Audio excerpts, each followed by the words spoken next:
something like here. Oh, good.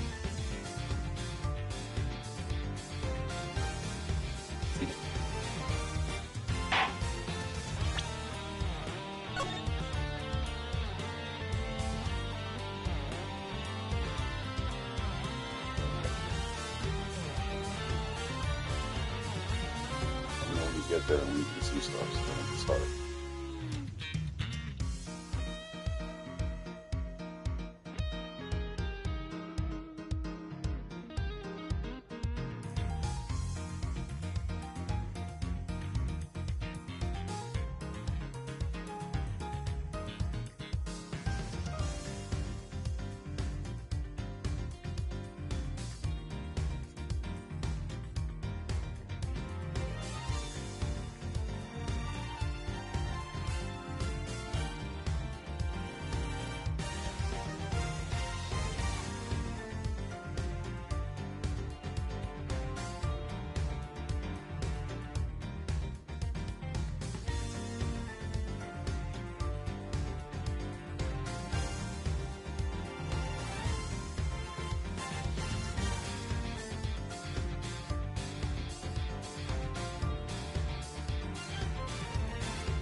Alright, can you see everything? Yeah, I think that's where you left off.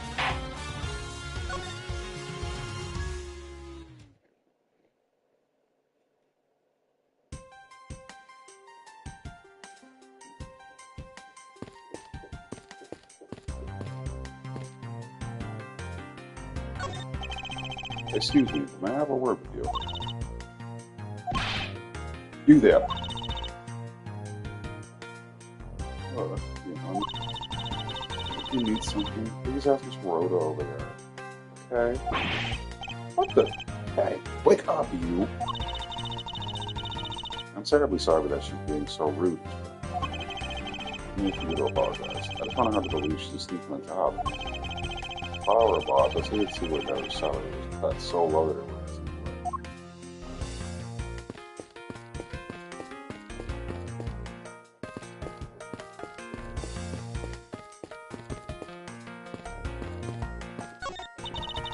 What if this bouncing and the elevator is not in service? To get to the first floor lounge, just take the stairs.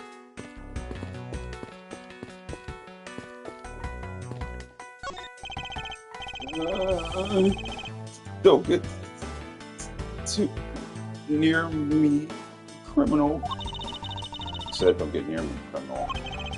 I'm not the killer. That's going to prove that starting now. That's contrary to the facts. He says, but that's contrary to the facts. I can understand this English just fine. Thank you very much. Assuming Mr. Hicks seat. I'll see the machine Mr. LeBlanc was talking about. That's in the elevator. Maybe. Probably get down to the crime scene now. It's a movie poster for License to Love, Laugh, Maine, and Murder. That's a Goo Airlines sponsored movie. Suspense hardboard action romantic horror comedy flick. Is that the genre listing for this thing? Yes. It seems like being wrote by anyone because it encompasses all of those genres. I can't even begin to imagine what the plot would be.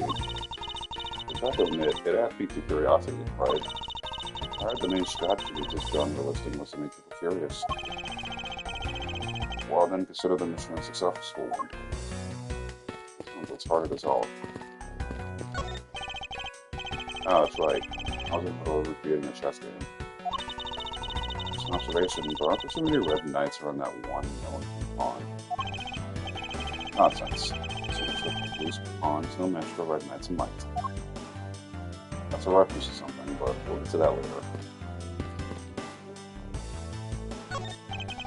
It's my seat. Fortunately, I didn't bring anything particularly useful for an investigation. Now it's become constantly prepared for such a thing to occur. Is it good? God damn, you see how big that steak is?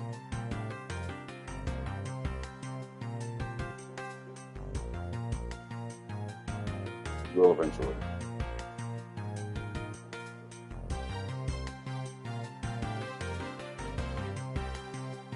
Look at the little boy on the left, at the bottom.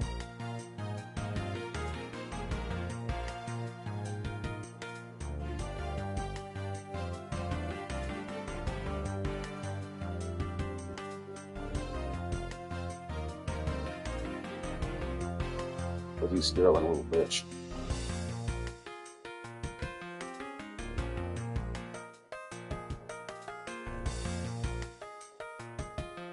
You got this little nigga just fucking up that big ass piece of steak.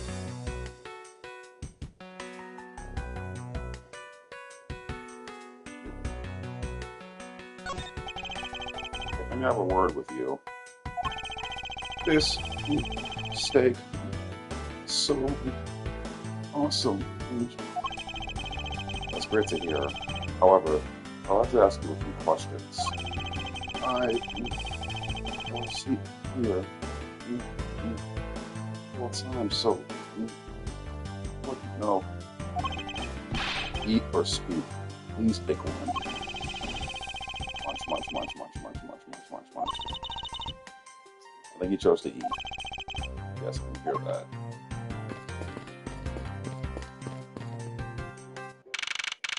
March 12th, 7:26 a.m. Flight G390, first floor, lounge. I want to thank you for your help back there, Miss Tenira. It was nothing. Just thank the captain for granting me permission. Just so everything is perfectly clear. I still don't trust you. Just standing with me hasn't changed one iota. I see. I'll bear that in mind. I received an order from the captain earlier. I wanted you to know that. You reserve the right to stop your investigation when you feel you're not making progress. When you do, you execute the sound of your seat at that time. The time was out at the case of Miss Cruz disputing over. I would have suspected Mr. Mark's testimony before time's up. I understand. By the way, is there any place you can think of where the killer might hide on board? I don't think so. The only place Scott Baxter was accounted for at his receipt. Make sure thorough search the plane. That's for business in economy class. No one can move between those two classes in first class without a staff key card. We found no record of a key card being used at all, which means that I have a first class killer on my hands. At least I know that much for sure. And one other thing. No one else has been allowed to this crime scene since the murder was discovered earlier. Alright, let's go. Now then, let's get started. But where should we start from? Let's start with Mr. LeBlanc's statements. The crime occurred between 6 a.m. and 6:15 a.m. During that interval, the only person in the lounge was myself. This would make me the prime suspect. However, since I did not kill Mr. Hicks, and he said the killer was around somewhere. If you say it's true, then yes. The first order of business would be to gather information to win your trust. Alright, let's investigate. The floors is the elevator service. Only the first and second, although I can also go down to the cargo hold. However, that allows a fight for the key card. Only 4% of passengers are the first and second, huh? All restaurants suspected every suspicious looking for anyone. Is this the murder weapon? What is this? Sinister looking figure on the floor here. Oh, the big evening for our company mascot, Captain Hugo. It's just one of the main pieces of merchandise we saw at our in-flight shop. This bank has become very busy, and it's so popular that we're down to our last one. We have an in-flight shop? Yes, it's just beyond the lounge to the right. The shutter to the store is closed for the moment. But it was open the whole flight up until Mr. Hicks' body was discovered. There's blood on there. The This has been the murder weapon.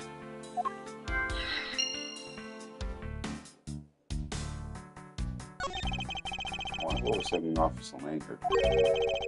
Something's missing from this picture. I just put my finger on it. I doubt he was a split second to find a dead body in an elevator on his flight. So, Mr. Hicks, he's really dead? Yes. He's trembling. Although I can't falter for that when there's a corpse right there. Mr. Hicks, you're really dead. Can you please answer yes? Stupid ass bitch. I see she's over the trembling now. Although I am certain there seems to be a beard. And as she focused on the victim's body, let's see. There's blood on the back of Mr. Hicks' head. Could this be the cause of death? It hasn't been struck very hard. Even his glasses are broken.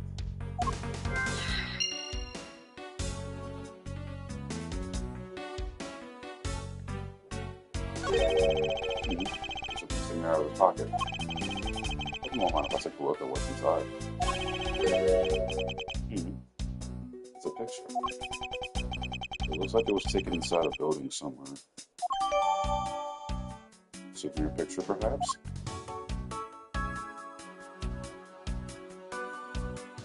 I can deduce. Money is strewn all over the floor of the elevator. I guess it was on Mr. Hicks' wallet or something.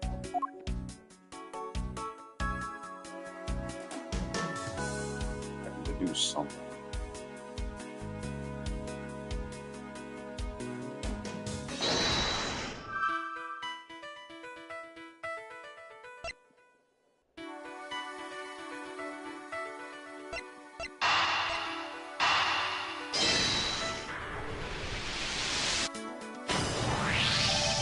Statue of blood on it lying next to the body of a man who was beaten to death.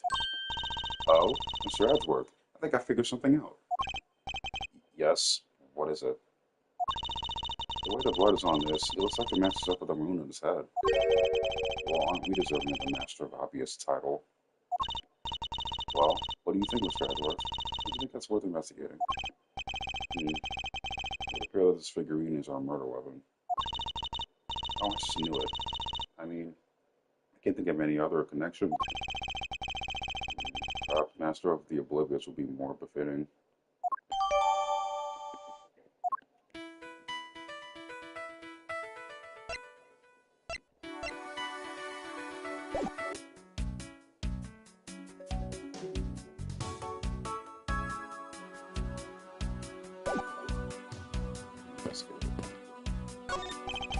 I figure that a blonde statue knows not when good drink has been spilled at its feet. It's the statue of a founder, Udo Hughes, was a big fan of Red Hughes. Would it be good if he knew so much grape juice was sitting at his feet? Doesn't enough hero which would bring that as much.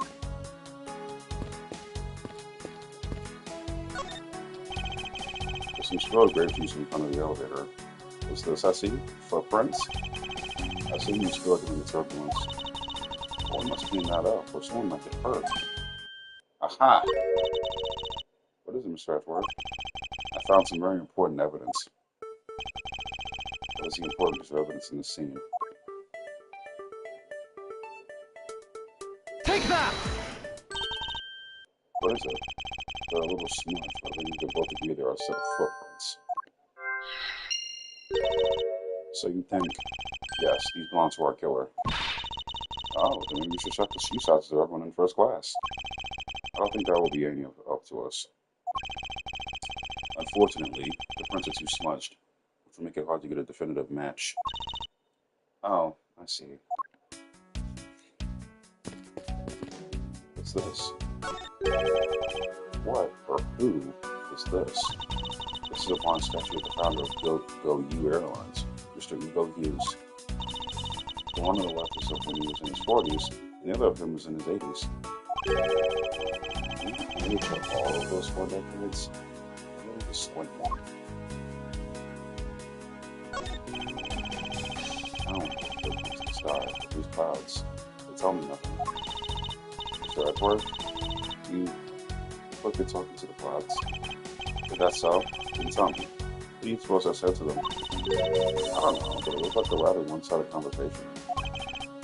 Clouds. They tell me nothing.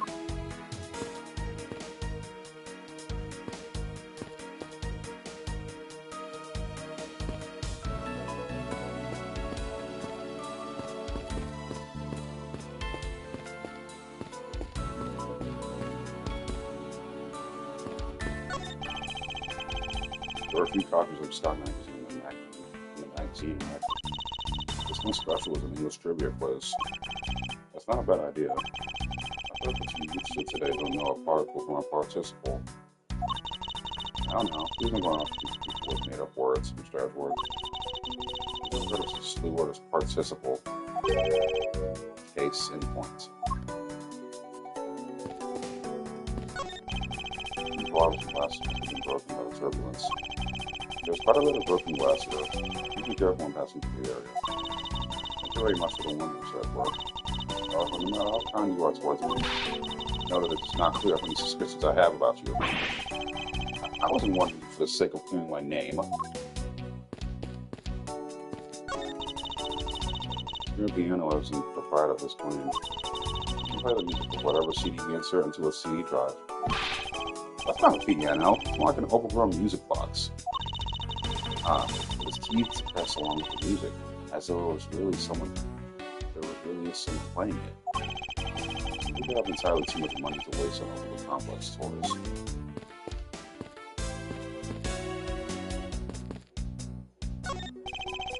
They stopped with a chair, and evading the turbulence. Oh, no! Oh, that grape juice staining the bath. You're not wicked, but this chair was extremely valuable. It was. Yes, he was from Rocket Pals to tour this plane. The Rocket Pals leader sat in this very chair. I'm sorry, but what are these Rocket Pals? I can't believe you never heard of them. They're all the rage. The Rocket Pals are an extremely popular international band. They have the house parts that became more popular, especially among teens. That explains it. I want for the music for today. We should have to tell Gumshoe about them later.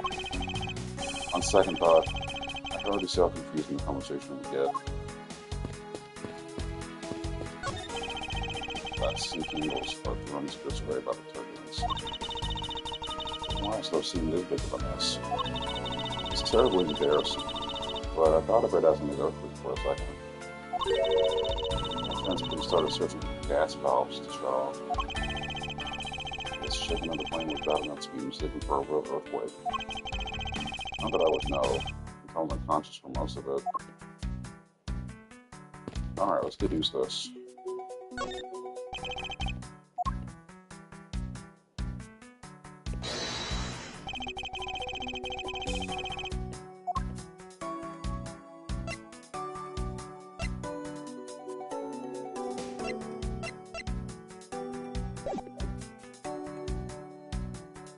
Maybe it's this. This lanyard's gone. Wait, that's a quarter. Eureka! Mr. Hicks's machine is nowhere to be found.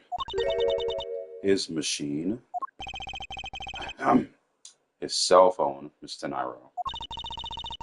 So I guess because it's not here. Yes, I mean we can safely deduce that the killer took it.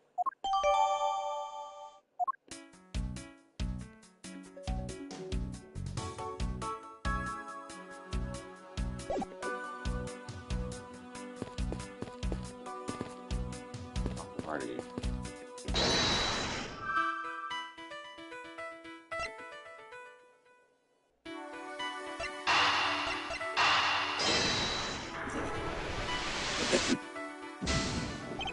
Damn it.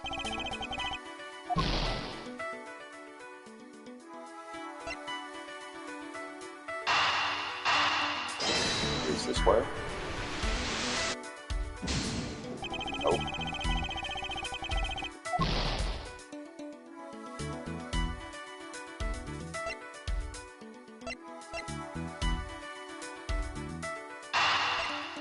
Try this.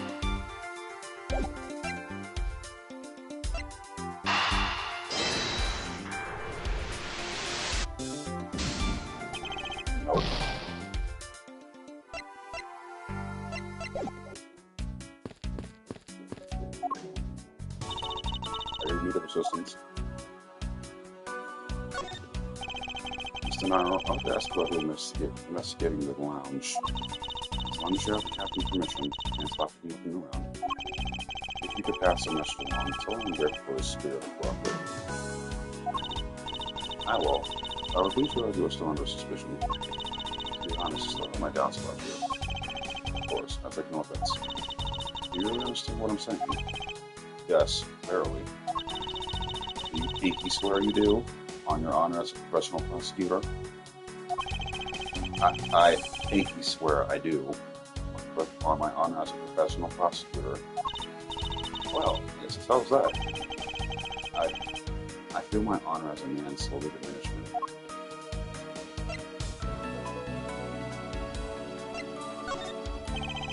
I was wondering if you noticed anything, Mr. Naira. Yes, I noticed a sad atmosphere in here. Yes, it is a tragic crime. I'll say, running the farming after bludgeoning him to death, it's about rubbing in the salt. I can't forgive someone who would do this to a passenger of mine. I swear as a professional flight attendant that I will catch the culprit with my own hands. I promise the prosecutor to solve this case with logic and deduction. She will have all the leads I've collected so far one more time. Be solving this last leading section of my logic and evidence. Did you notice it? I was wondering whose footprints those are next to the elevator. I say the killers wouldn't you said. Even if they aren't, I'm sure there's still vital clues to solving this case. Maybe there are other clues waiting to be found in other places. Come on now, Mr. Edgeworth, let's go on together. A word of advice, nobody likes a credit thief, so stop stealing my lines.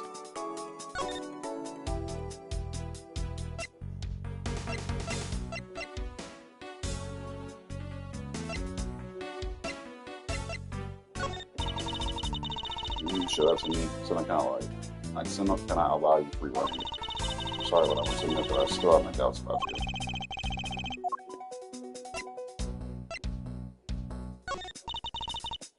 Oh gosh, you keep saying the same thing. I'll just show you everything.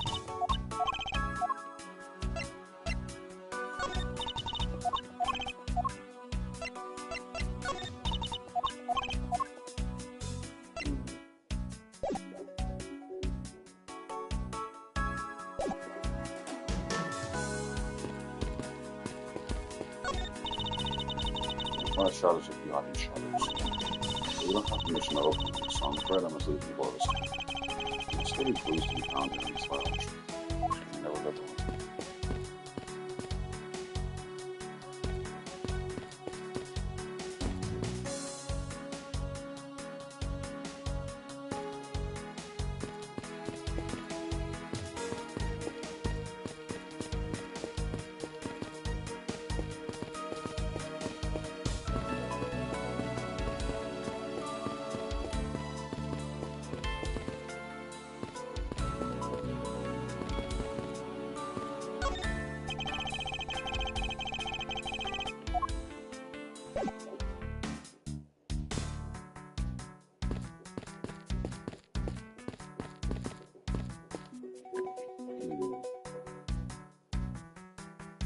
Break.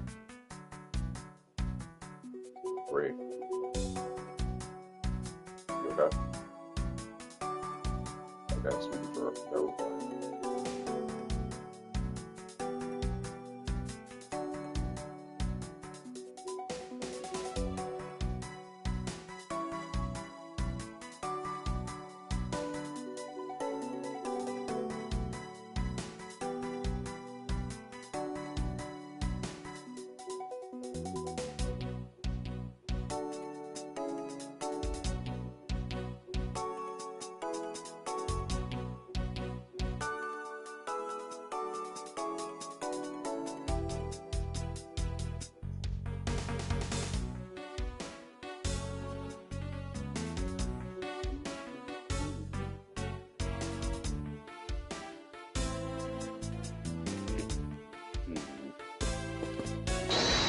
Logic.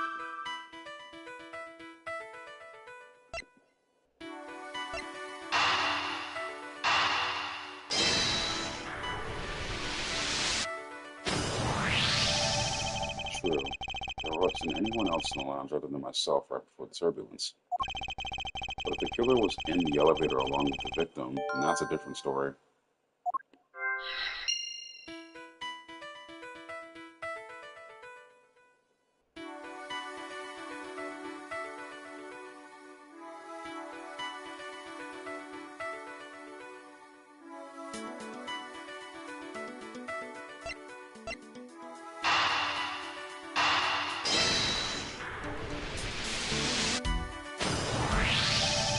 I have it. I'm sorry, but I don't understand, Mr. Edgeworth. I can prove that someone other than myself was here around the time of the murder. What? Really? Yes, it's rather simple, actually. The proof is in the pudding, or rather, the grape juice in this case. These footsteps here confess to me this very fact, that someone exited the elevator alive. Seeing as how the victim is dead, that would mean a second person. But couldn't the feathers be from Mr. Hicks himself? There's no way they're this stupid. We can take a look at our victim's shoes. You can see the soles are spotless, which means Mr. Hicks wasn't alone in the elevator. In fact, it's quite the opposite. There was actually one other person inside the elevator.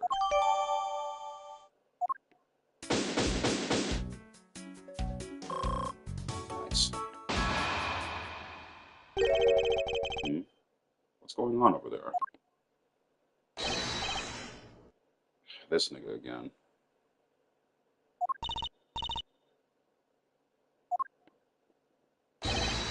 Unforgivable. This is unforgivable. Don't you understand what I'm saying? The movie is late. It is the same level of bad as if the plane arrived late. But the movie... What? I will not talk to you anymore. You are just wasting my time. What does the matter, Mr. LeBlanc? There's no seat. Please turn to your seat, sir. Do not tell me what to do. I need not sit down. Well, Mr. Prosecutor, did you prove you're innocent yet? If you would like, I'll prove my innocence to you right now. What? Nonsense. Are you saying my eyewitness testimony is mistaken? Not mistaken. That there is room for doubt. I'd be most honored if you could please tell me that what you saw in detail once more. Fine, suit yourself.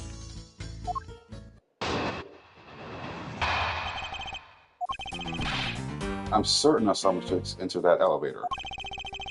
It was when the needles on my pocket watch pointed. It was when the needles on my pocket watch pointed to 6 and the 12. The body was discovered 15 minutes after that in the lounge. Yes. You, the only person in the lounge at that time, must be the criminal. Mr. LeBlanc's conclusion seemed to make logical sense. After all, the only person in the lounge at the time of the murder is me. So, my eyewitness testimony, if you think you can destroy it, then come. Let me see. Hurry. Don't look like a man who's having the time to wait for you. Why is he so irritated? I'm the one accused of murder here. Anyway, I must find a way to discredit Mr. LeBlanc's account somehow. Fast.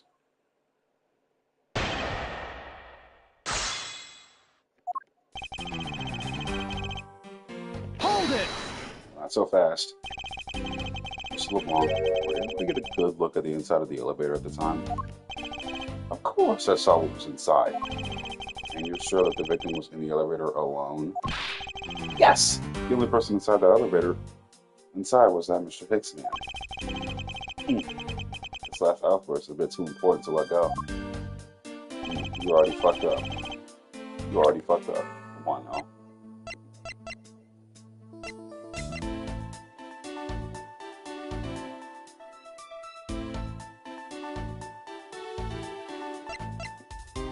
Objection! Mr. LeBlanc. What is it? There's a very glaring contradiction in your testimony. What do you mean? Please, take a look at the area in front of the elevator. There are the spilled grape juice. Yes, and Will you admit you also spilled it with the blood? No, it spilled itself during the turbulence. But the interesting thing here is the set of grape juice footprints. Footprints? Yes, the ones that lead from within the elevator, out into the lounge itself. It's evidence that proves that someone other than Mr. Hicks exited the elevator alive.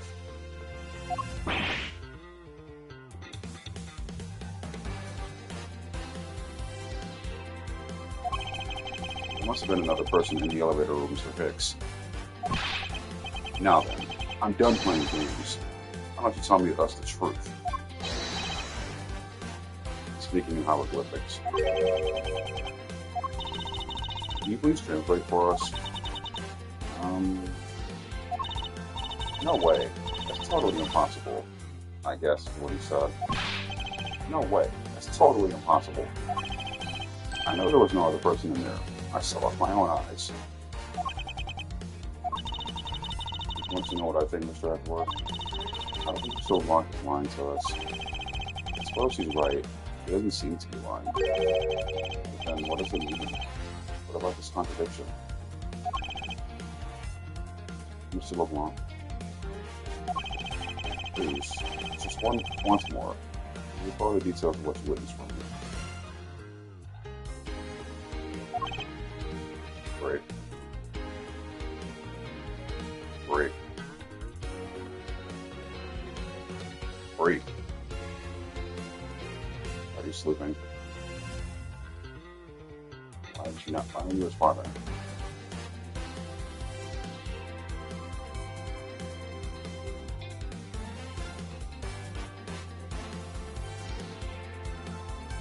With what?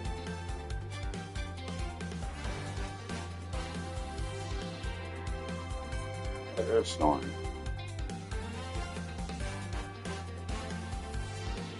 Yeah, go ahead.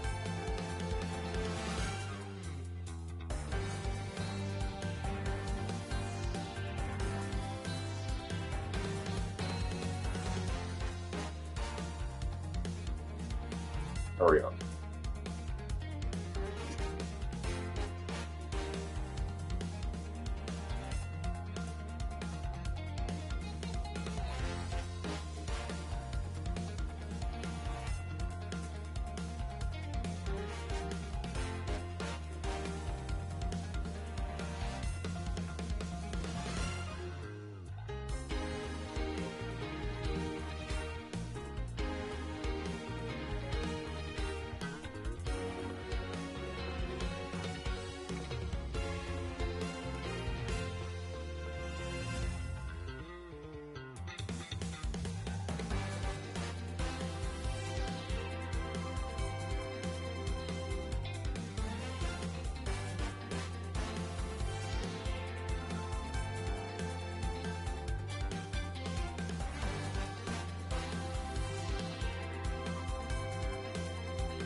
Yes.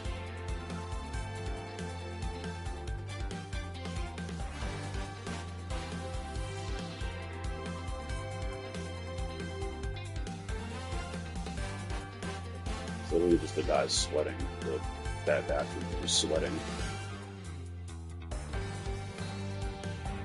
Yeah, that's him. Because he was getting all pissy because he thinks that we're the culprits. Also because he was having a temper tantrum because the movie wasn't playing. But yeah. Also, what the hell took so long? It took you a long time to get back from peeing and getting a snack.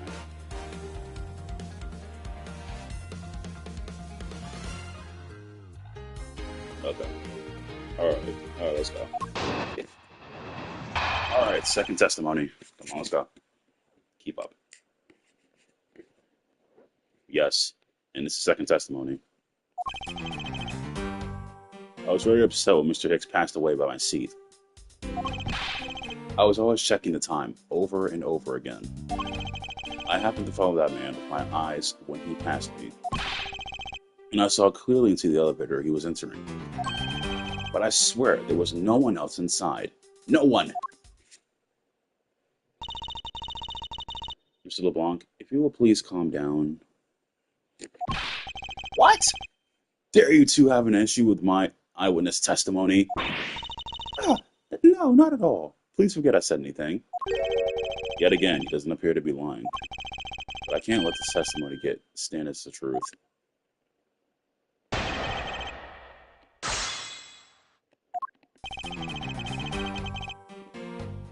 Hold it! So, are you still upset now? I'm always upset. The only time I'm not is when I have a piece of art in my hands. It's surprisingly easy to believe that about him. But I was even more upset when Mr. Hicks walked by me. I was always checking the time over and over again. Hold it! Why were you so attentive to the time? Because something unforgivable was happening.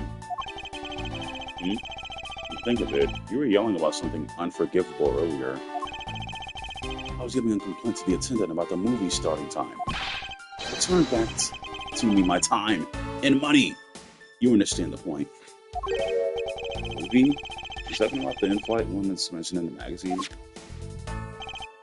The plot and its start time. Interesting. They're supposed to show lessons to love, laugh, maim, and murder. I cannot see that movie in my country. You can only see it on international flights. I look forward greatly to that movie. I check my pocket watch whenever possible so I would not miss it. I even set my pocket watch to the destination time when I came aboard. So my watch was not wrong. It matched the schedule. But the movie was still late. Very, very late. Hold it! Your pocket watch. I'll have to ask you a little more about it, if that's alright. The movie I wanted to see would not start, so I checked my pocket watch many times. My watch is set to my destination's time. I always set it when I board the plane. Let me see this. All times shown correspond to our departure time zone. So that means your time is wrong. Objection!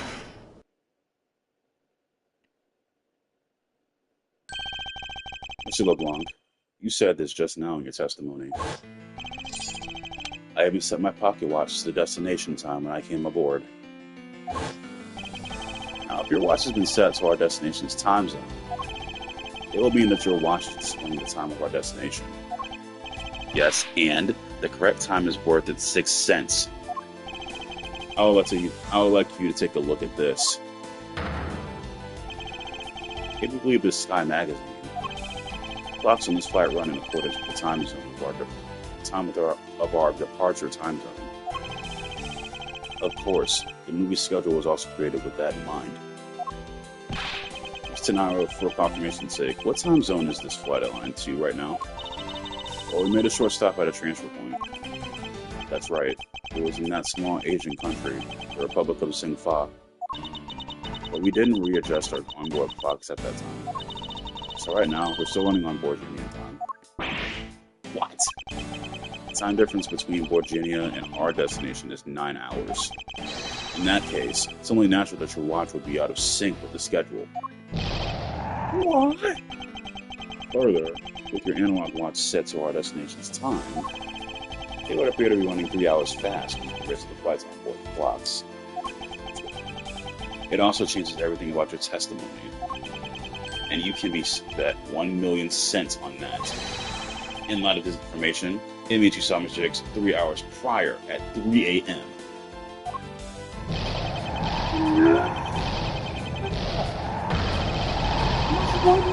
Sense. This should clear up all the remaining accusations. So this basically widens the time frame for the time of the death, right? Yes, because Mr. LeBlanc saw the victim enter the elevator at 3 a.m. It means the time of death could be anywhere from 3 to 6:15 a.m. The question now is, where was Mr. Hicks during that span of time, and what was he doing? I've got something to say, and you are... Yeah, oh, I'm Cammy Meal. I'm Cammy Meal. I'm a flight attendant. And what is it you wish to say? Well, I think your story is a little different from how I remember it. What do you mean, Cammy? I saw Mr. Hicks sitting in his seat at 5 a.m., you know. What? How can you be so sure of time? Oh, that's right. He pushed his call button while we were parked at the transfer point. Ah, the stop you made for refueling and cargo transfer. In Zhengfa, correct? Yes, it was from 4 to 5 a.m., according to our clocks. During that time, did any of the passengers leave, or did any new ones board this flight? No. Not a single person got off, or on in Zhengfa. What about the flight crew? The few who were handling the cargo transfer might have temporarily gotten on or off. But eventually everyone, including Cammy and myself, came back on the plane. So basically I can assume that no one left or got on since our initial takeoff. Interesting. Let's keep that in mind. Yeah, and I answered his call. I can tell you Mr. Abkey Hicks was there in his seat when we took off at 5 a.m. Alright, that puts the time of the murder between 5 and 6:15 a.m. Okay, what time did you come down to the lounge, Mr. Edgeworth? I remember coming down here almost as soon as we left the Republic of Zhengfa. You were here the whole time from 5, yes? You're the only one who could be the killer. Mr. Edgeworth, were you really here in this lounge the entire time from 5 a.m. onwards? Unfortunately, yes. And how do we explain the footprints? Is not that obvious. This man waited for Mr. X here in this lounge, waited to kill him, and then he put the corpse into the elevator. That is when the turbulence happened.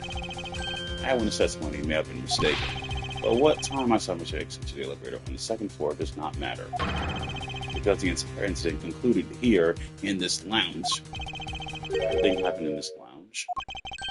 Is that what you really believe, Mr. LeBlanc? Do you have another idea? I simply feel there's something out of place in the scenario you presented. Is it something that can tie the crime to a location?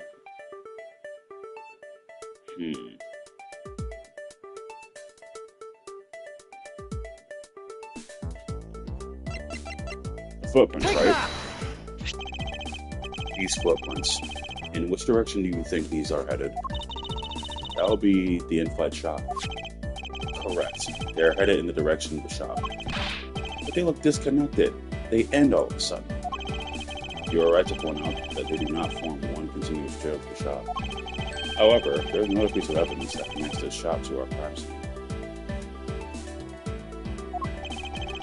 There's the footprints. What else points to the in-flight shop? This little piggy bank. Take that! The murder weapon. This little piggy bank is sold at the in-flight shop. It is sold there, and only there. It is not displayed here in this lounge. How then did it find its way here? Don't you find that a little bit suspicious? It's the trivial point. Well, it means you prepared it, taking it from the shop first before coming here. It doesn't prove you are innocent at all. Is there no way to win with this man? If I may, what is it? You see, well, it's just as Mr. Edgeworth says. Oh, and why do you know this so well? Well, it's just that piggy mink was there in the shop. I saw it with my own eyes. When was this? It was maybe around 5:40 a.m. Isn't that just before we had hit that patch of turbulence? That's right. You were in the shop just before the turbulence? Yes, I was. I'm gonna think of it. Somehow, when I found the body, I believe you came out of that door. Yes, I did. And what is beyond that door? That's the flight attendant's room. Then you were on the first floor? Yes. I did something at the shop and in the flight attendant's room. So I went to the shop first and went into the flight attendant's room. Are you saying you passed by me at some point? Yes. You seemed really into the issue of the Sky magazine you were reading at the time. I don't suppose you noticed me walking by. I vaguely recall someone walking by, but I didn't take notice of who it was. Anyway, the piggy bank was definitely there at the shop when I went there. Why did you go to the shop in the first place? I went there for a work-related matter. Work, you say? Yes, the upkeep of the shop is also one of my responsibilities. Why did you not say anything about that until now is what I want to know. In any case, I believe it's clear that the shop needs to be investigated as well. Shall we head over there then? Well, what is it now? Aren't you forgetting something, Miss Rhoda? Don't you need the captain's permission to check the shop? No, I haven't forgotten. I've already asked him permission to search the entire plant. So I think we're alright. That's weird. What is? Well, I just talked to the captain, see? And he said that he didn't give you permission to do anything like that at all. What is the meaning of this, Miss Teniro? It means she's lying. Go on, admit that you are. You said that you have permission to search all over, but you don't. And yet, here you are. You, flight attendant, what are you trying to do? Pull a sheep over us? The captain's calling for you, Miss Rhoda. Oh, but don't worry. I already got permission to search the shop from the captain. See, unlike you, I do things the right way. Mr. Teniro, how would you do such a thing? Please excuse me. Looks like I get to be in charge now. Please go back to your seat, Mr. LeBlanc. Now then, Mr. Edgeworth. If you would follow me, I'll be your guide from now on. There's something about this Miss Teniro that has piqued my curiosity. But right now, just getting the in-flight shop is my top priority. Alright, let's go. March 12th, 8:32 a.m. Flight 3, G390, first floor, in-flight shop. So this is the in-flight shop. There's quite a mess in here. You think? Guess I'll have to clean things up then. Teehee. Hold on, you can't clean up a potential crime scene. Oh, thank goodness. I hate cleaning so much. Unless you rush me here. I was remain cool, calm, and collected. Because this piggy bank was left at the crime scene. There's a very good chance that the killer had paid this place a visit. Let's investigate. There's a wide selection of souvenirs for sale in these display cases. You know what I'd suggest? Sorry, but I have no intention of buying souvenirs on this trip. Okay then, how about you buy something for me then? As a present. I can't think of a single reason why I wanted to buy you anything. But I've had my eye on that pendant for such a long time. By paying some attention to me when I ask for something, and then we'll talk. Last week's display case door was shattered all over the floor. And it looks like there's nothing on display inside either. Wait, actually, I think there is. What's this? Any captain's hat?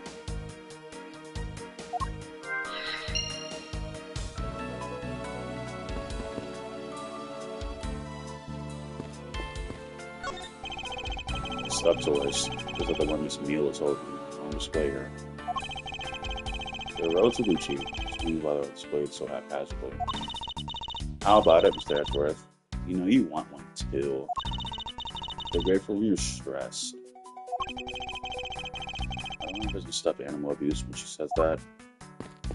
There are all kinds of luxury name brand merchandise for sale in this display case. I wound up just embarrassed to scream, "Buy me!" to any passers-by.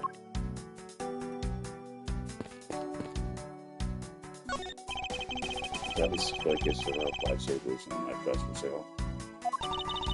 We sell a lot of those when there's some kind of accident or something.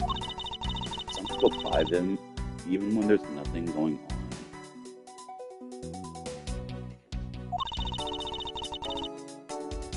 How about it, Mr. Edgeworth? Care to buy one? I think the shop is one shop away from being sued. What are these? Oh, those are our company's completely original line of suitcases. They're practically flying out the door. That's how popular they are. You should buy one and see how you like it. You won't regret it. Perhaps that's how things work on this flight, but in the real world, you try, then buy. No way. But either way, it doesn't really matter. True. Either way, how can anyone buy a suitcase after they boarded the plane? Anyway, see that? Just look at all the Captain Ugo heads painted on there. Cute company mascot, isn't he? They're painted on with a lot of care. Doesn't he look like he's about to jump out at you? It is certainly making something jump inside my stomach. Huh? Oh, I guess there's no fooling your refined taste. You look like you really wanted to get one. I thought I was going to finally make my first sale, but you saw right through it. Glad that's done though. Never try to make me give you a sales pitch ever again, okay? I never showed any interest in it to begin with. Tee, it really is pretty horrible, isn't it? You want to know something? This suitcase was designed by Miss Rhoda. Snarrow designed this? Yeah, it was a company-wide contest. Well, does have a very sharp design sense. Sharp? Like stinky sharp cheddar, maybe. I really have no idea why the big wigs decided to go with it. It's so bleh. Snarrow designed this, did she? Definitely not what I would have expected.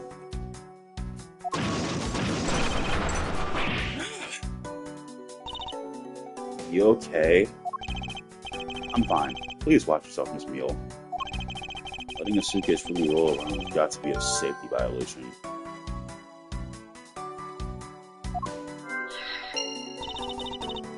Here, I'll put it back.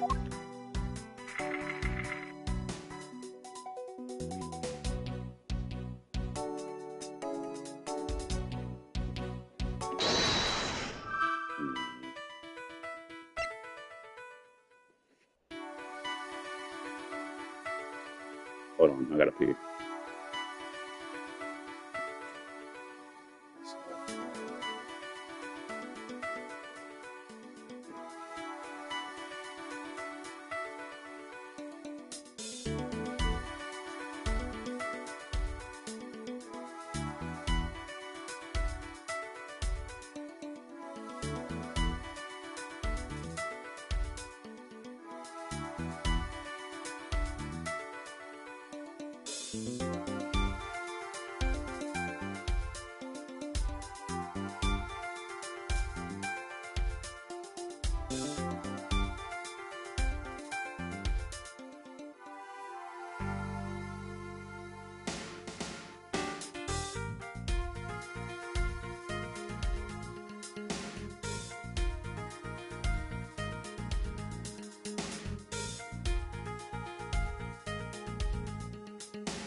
I'm back.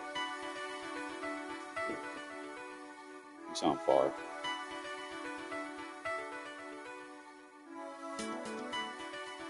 Gotcha.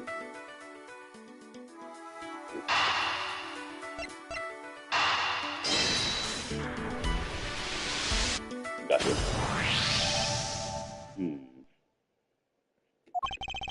The hat probably used to be on the piggy bank's head. Let's give it a go and see. I believe this piggy bank was forcibly removed from this display case. Does this mean that the killer broke the glass to get at it? Really? Don't tell me you don't know what things go where. Don't tell me you don't know what things go where in this shop. Well, I don't. Miss Rhoda's in charge of this place. So come on. Not that I know anything. I sense that further inspection of the display case is needed.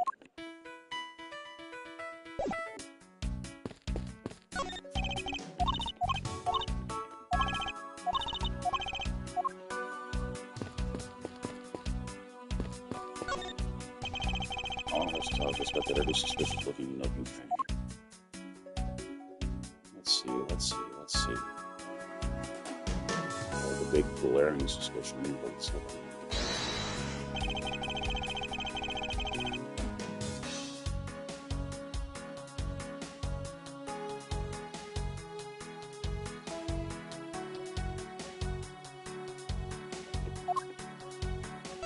Yeah, you go right there. Eureka! There's definitely something more unusual about this. About what? The killer had broken the glass to get at the Captain Hugo bank. There should be shards of glass inside the case itself. Oh, I see. Yeah, I guess it'd be like that. However, there's not a single piece of glass inside the display case. Nope. No, there isn't. Which means the glass is broken from the inside out.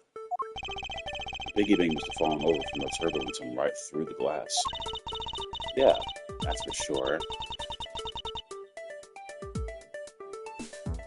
There's so much glass all over the floor. I wonder about that this hat was knocked off its head at that time, too. That's nice. It leads me to believe that the killer took the Captain Hugo bank here after the turbulence.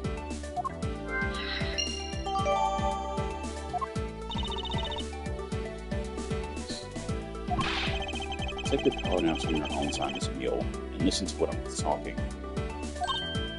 Wow! The murder occurred before the turbulence, which rules this piggy bank out as the murder weapon. So you mean the bank's not the real murder weapon? It's a fake? Yes, at this point, that is a very real possibility.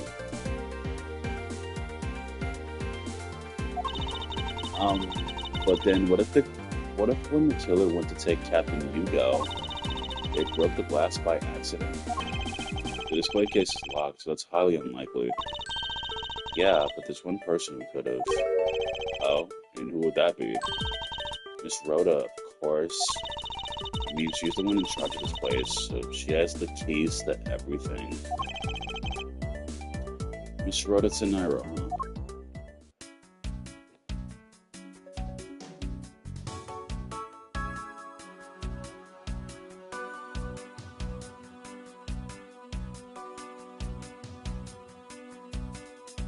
I wonder something. Hold on. So if there's turbulence, then the suitcase had to have moved, right?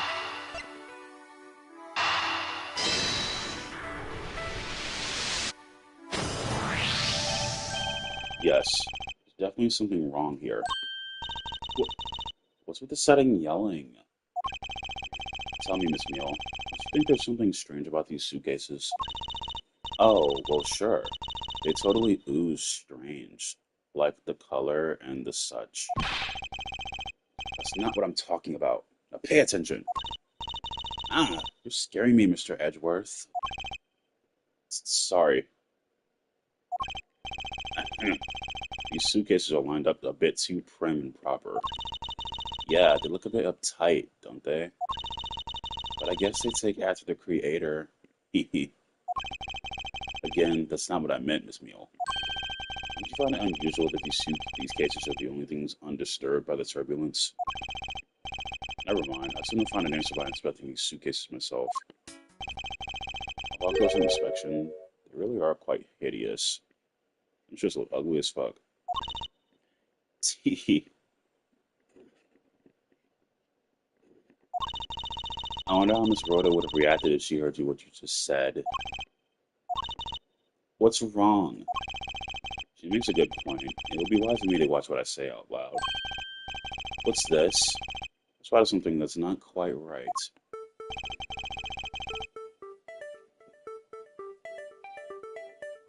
What's so unusual about these suitcases? Well, for one, they're ugly as shit.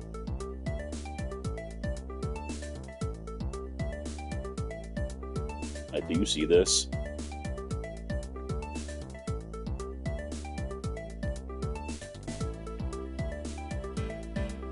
Do you see it, Bert?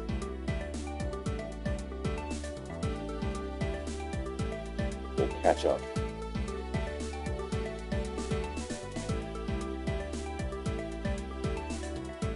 Good. Now, do you see the suitcases? Good. Act right. Yeah, I know. But anyways, yeah, besides them being ugly as shit, notice how there's only the one on the right has those little stoppers from rolling. The one on the left doesn't. Take that! So, there's something very peculiar about these wheels. Huh? As in, there are no stoppers in place on these. Without stoppers, one would think that the turbulence would have sent it flying. And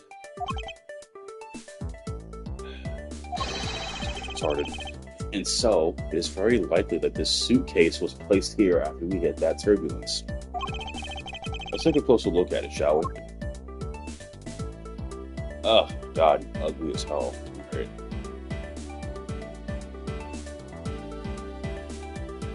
This suitcase. A $1,200 price tag. What the fuck? Sacrificed by someone with a conscience, I'd say. $1,200 for this? For this? That's more than the new Jordan Gammas. That's more than an iPhone. Paying $1,200 for this ugly ass suitcase. You're crazy.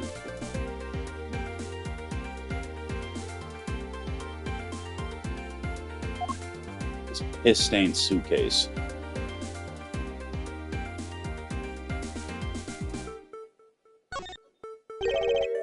What's this? This was completely covered in something. Is that wine I see? Well, grape juice, but yeah. This color in this scent. It appears the substance in question is grape juice. But why would there be juice on the wheel of a suitcase? Hold on, open this. Open it. It appears to be unlocked. Let's take a look at what's inside. A piece of cloth. And it's soaked with blood. Whoa, whoa, whoa.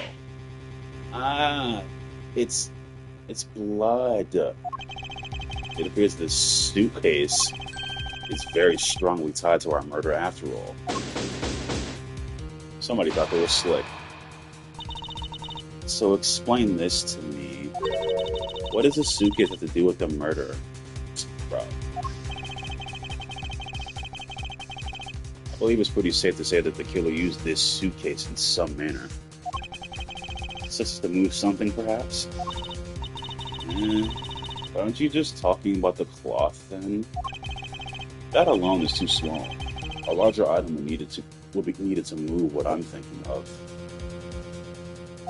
The body. The thing I believe the killer used his suitcase to transport is the body. Take that! Something that will fit inside a suitcase that is also covered in blood. Sounds like a dead body, doesn't it?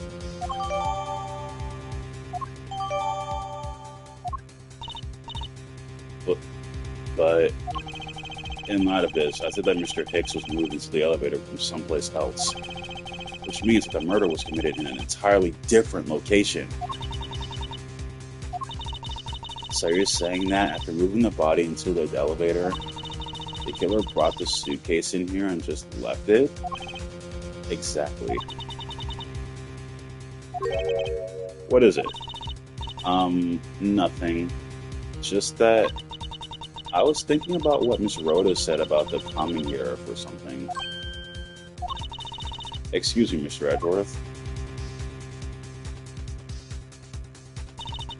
I wanted to give you a bit more time, but I'm afraid I wasn't able to convince the captain. I'm very sorry, Mr. Edgeworth. The captain feels like he's allowed you ample time. He said that he appreciated if you could wrap it up here and return to your seat. I understand his sentiments, however, if I'm not allowed to complete my investigation, the crimes even become contaminated by the time we land. If I must stop, and I insist I be allowed to oversee the preservation of the two sites, under your supervision, of course. If that's your only condition, then I believe we can accommodate your wishes. I'm ready to assist you in any way that I can, Mr. Edgeworth. Sounds like fun. We can camp out and watch over everything together. I don't believe that the reveal crime scene was not in the lounge. And I have enough evidence to prove myself to be innocent of any wrongdoing. And yet, regarding what Miss Mule reminded me about Miss Tenaro, I don't want my investigation to end here. The truth must come to light. To be continued. Save my progress.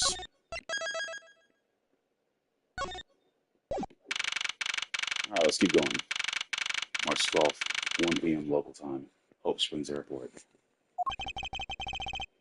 I know that once we landed, I was supposed to let the local police take over. And thanks to Mr. Nairo and Miss Mule, I was able to preserve the crime scene. But I just can't shake it. I wasn't able to talk with Mr. Nairo in private. So I'm left wondering just what she was up to.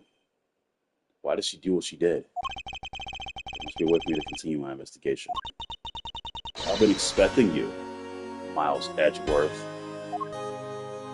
Well, well, well. Look who it is. Francesca? I thought you were still in Germany. I go where I am needed. And wherever there are criminals to be caught. Yeah, so this lady's from, the other games. The second game, to be precise.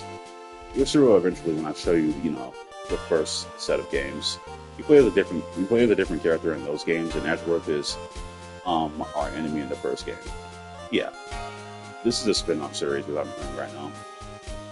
But yes, a lot of references to the other games in this game. But Francesca right here, she's the enemy of the second game. And her and Edgeworth are siblings, kind of. Edgeworth was taken in by her father, so yeah, they're kind of like step-siblings in a way.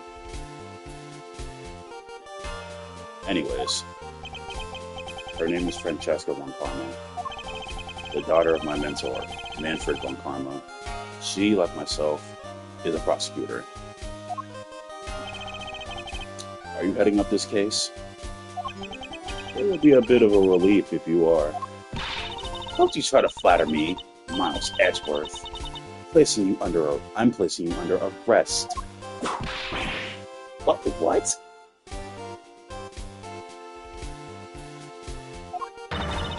It's quite frustrating, actually.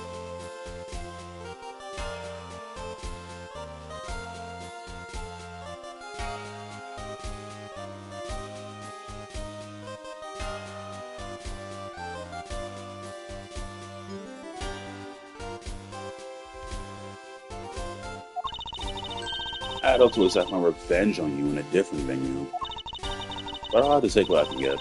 I never thought that I'd see the day. I'm a disciple of the House of Von Karma will become a criminal. Have you no shame?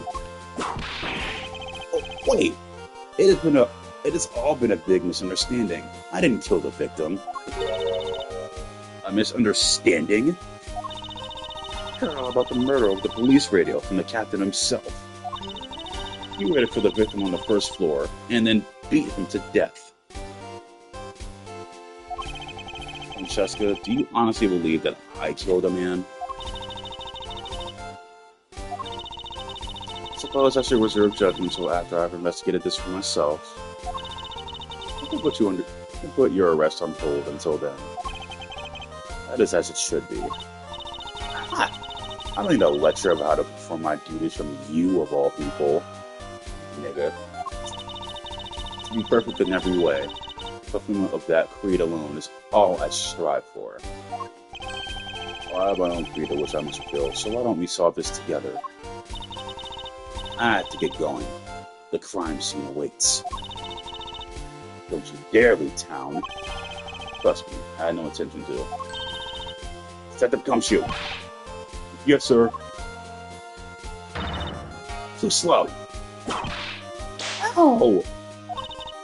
Listen up. I'm leaving you in charge of watching this man. Don't mess up. Understand? Mr. Edwards? I'm supposed to guard him? A simple yes or no, detective. Yes, sir. Understood, sir. You just leave it to me. Miles Edgeworth. If you interfere with my investigation, I'll arrest you on the spot. Are we clear? Now then, if you'll excuse me.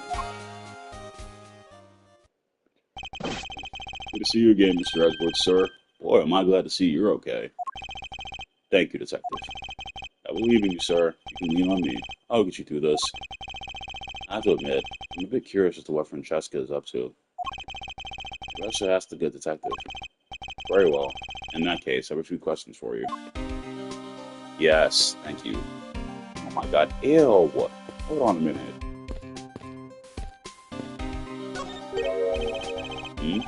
Looking from behind. I think I've seen this man somewhere before. In Soviet Russia, war flag, war flashes. Eat. Joe. Found it. Lol.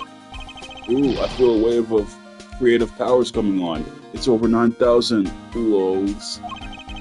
For my next movie, it's gonna be the Steel Samurai, Warrior of Neo Tokyo, versus the World Samurai, Champion of Earth.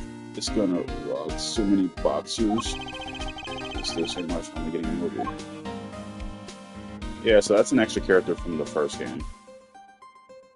I probably should have played the first game first before this, but it is what it is. I played it because Edward's my favorite. Because he got that shit on.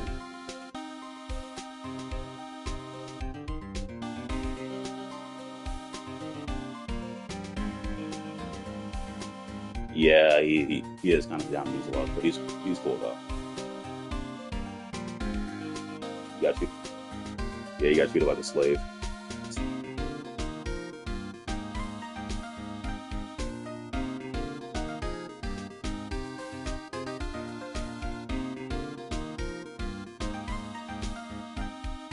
I don't know. Shit. Well, from what I played, it's like she wants to beat Edgeworth and Phoenix Wright, but we'll get to Phoenix Wright later. But yeah, at the end, she is good. She does stand for like the justice thing, but you know, she's just kind of a bitch about it. Yep.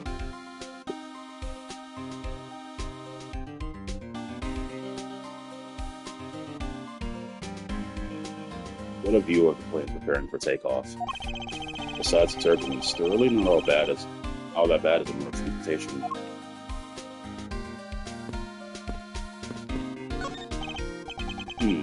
The lunch stand. Not bad. It's gotten big enough to warrant its own branch of shops. That's also a reference. There's a whole lot of references to others. So, you know, the first set of games. What should I go with? I recommend our airport special. Board flags lunchboxes, only available for a limited time. We have a variety of lunchboxes made up to look like different countries' flags. I wonder if they're going to take lunch into the international market. Sounds delicious. He was in the first class with me. He was quite shaken up by the whole affair. I did it. I made it the whole flight. I'm not scared of turbulence anymore. I must have been pretty scared. He was reading the same thing over and over to himself. Pussy.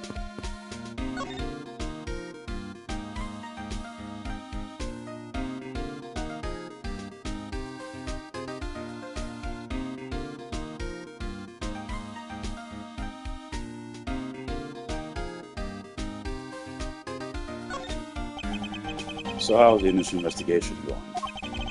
We're going to ship the body off to the coroner's office. We're taking statements now, sir. That sounds like Francesca. She was always good at quick responses to a case. I'd say she was a little too quick, sir.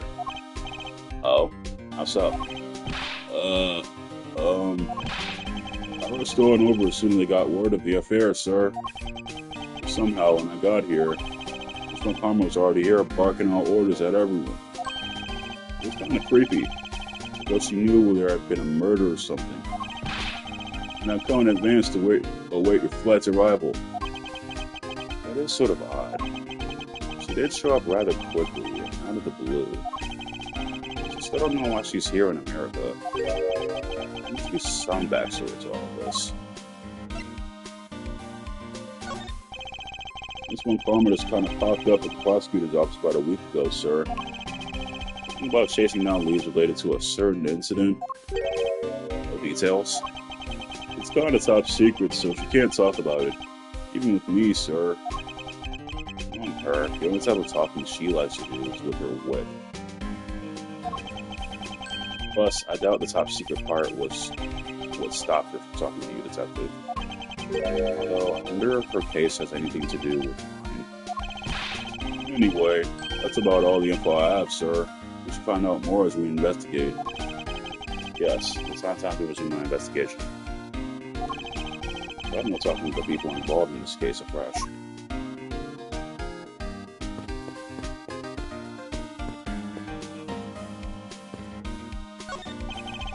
This child seems to be happily enjoying the sight of many planes. I'm all excited to see this many planes too. Just look at the size of these things.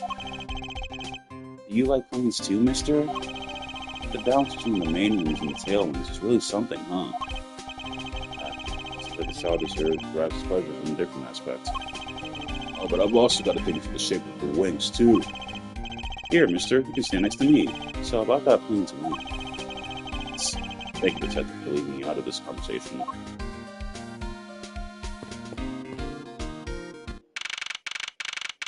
March 12th, 1:37 p.m. Flight G390, second floor, first class. So you must be the captain. Why, yes, I am. And why you be? I'm the prodigy prosecutor, Francesca von Karma, and I have a few questions for you. Ah, don't you dare, Captain, getting friendly with another woman. I'll never forgive you if you do. What are you talking about? Only advice for you, my dear Tammy. I only bet money on our dear Captain being much of a reputable person. I don't know what voice to give the Captain. How you think? Do you see the screen?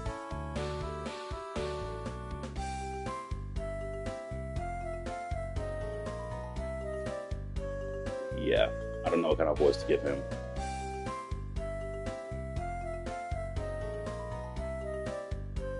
Sure you don't want to ask the captain some questions, sir? He wasn't the cockpit the entire time. I highly doubt he would know anything of use. Anyway, I'd like to leave that type of witness to Francesca and her whip.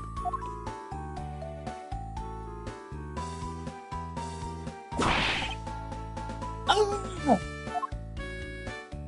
Yeah, Francesca just fucking whipped the shit out of him.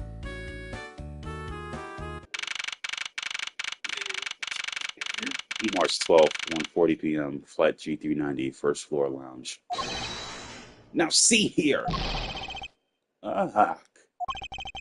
Sorry. I'm sorry. How long do you intend to hold me? It is impossible for me to be the criminal. I told you. Mr. LeBlanc. Oh, it is you. Tell this man to stop stopping me from going. Time is money. I don't have even 1 second of wasteful time to spend.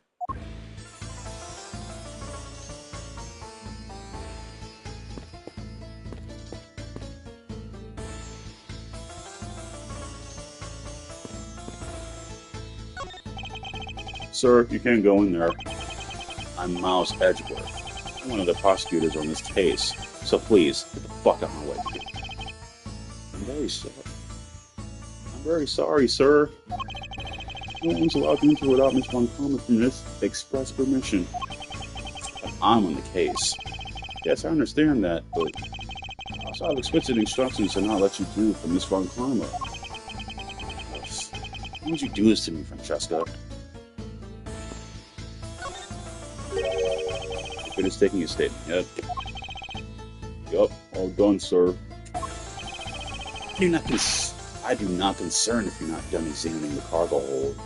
I want my money. I want my cargo back. If you make a single scratch on my art, you will pay. Art? What sort of art? Mr. LeBlanc is an art dealer, so we've got a bunch of artwork shown in the cargo hold, sir. There's practically a mountain of them, large and small. Full costumes to stone statues. I sell all kinds of arts. Full costumes. Speaking of which, Mr. LeBlanc's hat. It looks like that other piece of cloth. Money.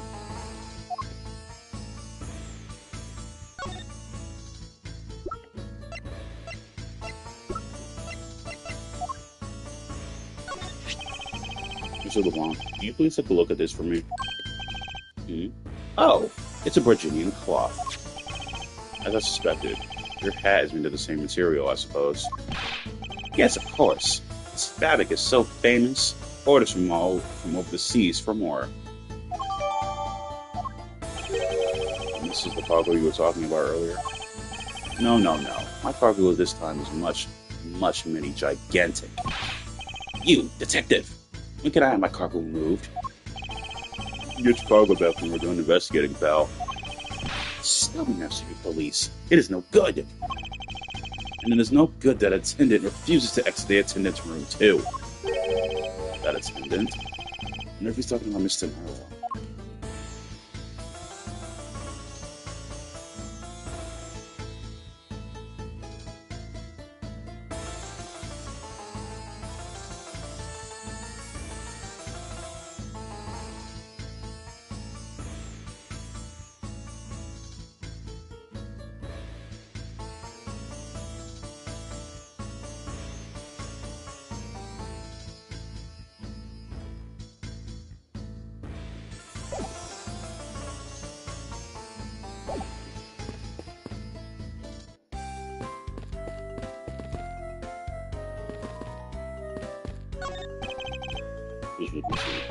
Wow, 3 law books reading when you're flying, sir.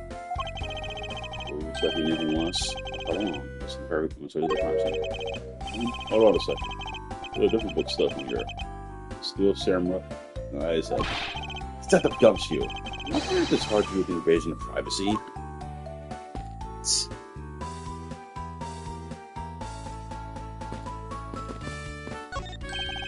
I'm sure I've worked. We got too many red knights on this board. Just your imagination. It looks like that blue pond is being completely surrounded by the Red Knights. How are you seeing things? Sir, I think you're supposed to have lots of the same piece like that, like in checkers. I know that, detective. What do you take me for?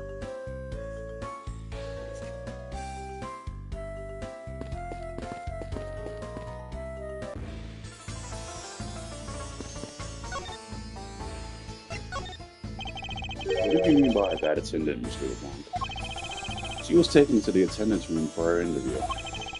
And then they still have not come out. They make no sign of coming out either.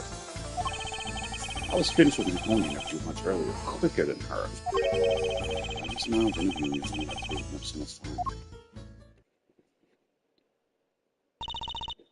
Miles Edgeworth, you were given free rein to examine the plane, weren't you? Yes, I was able to obtain the cooperation of the flight attendants. Look at her, just eager to use that whip.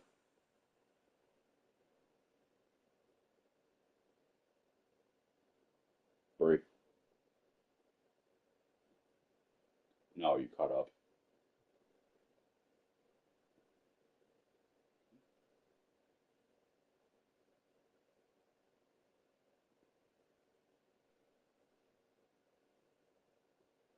Yeah. Look how eager she is to use it.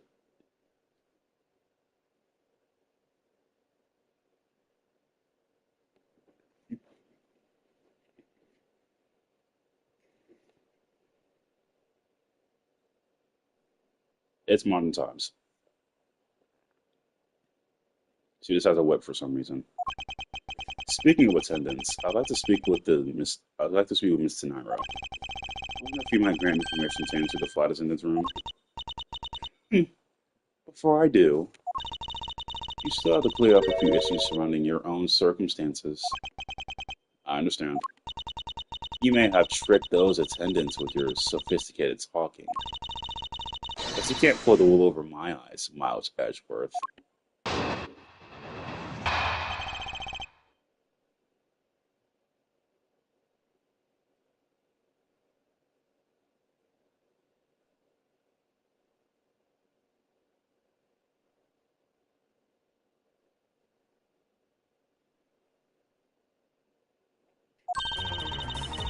Let's not complicate things and go with the most obvious conclusion. The scene of the crime was here, in the very lounge the body was discovered. From the time the victim was seen calling for an attendant until his body was found, the only person in this lounge the entire time was you, Miles Edgeworth.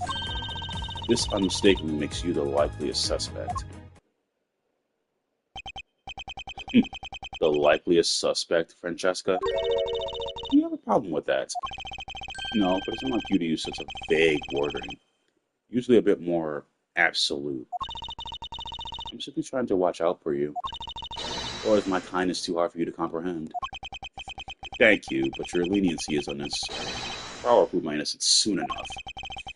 Let's continue my investigation. I have to break our line of logic fast.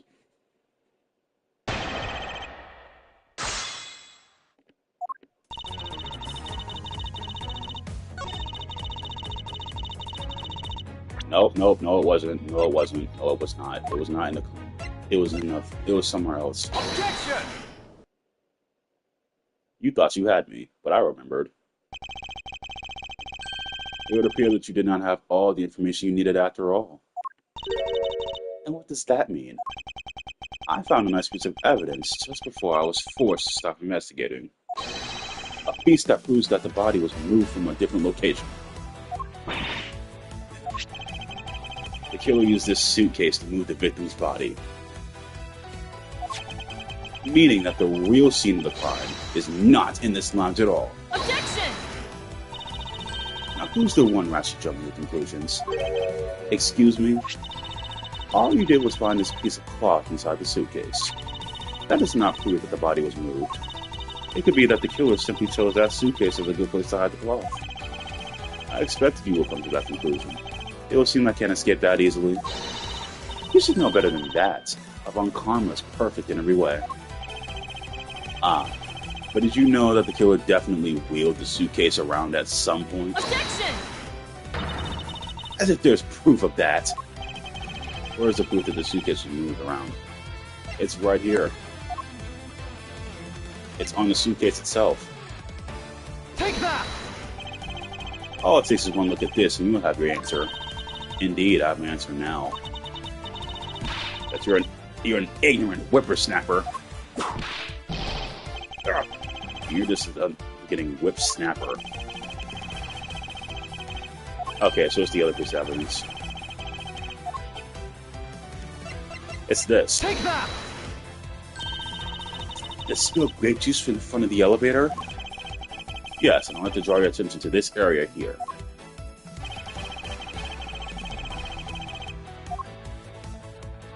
Take that! This mark here. Wouldn't you say it looks suspiciously like tracks from two wheels? I suppose. Further, there's also grape juice residue on the wheels of the suitcase. This means that the suitcase containing the victim's body definitely passed through here. I suppose this means that the killer did move the victim's body from somewhere else. I'm glad you come to your senses. Objection! It's so fast. This doesn't prove you're in the clear, not by a long shot. Good nigger.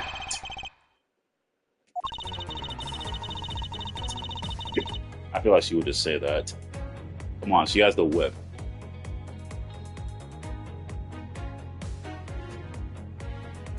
You prepared yourself and acquired the piggy bank before the plane hit that turbulence. And then you waited for the victim in the lounge, where you beat him to death. Then, while you were in the elevator with the victim's body stuffed into the suitcase, the plane hit that patch of turbulence and out flew the body from within the suitcase. With no way out, hastily put the suitcase back where you had taken it from. It pretended to be the discoverer of the body.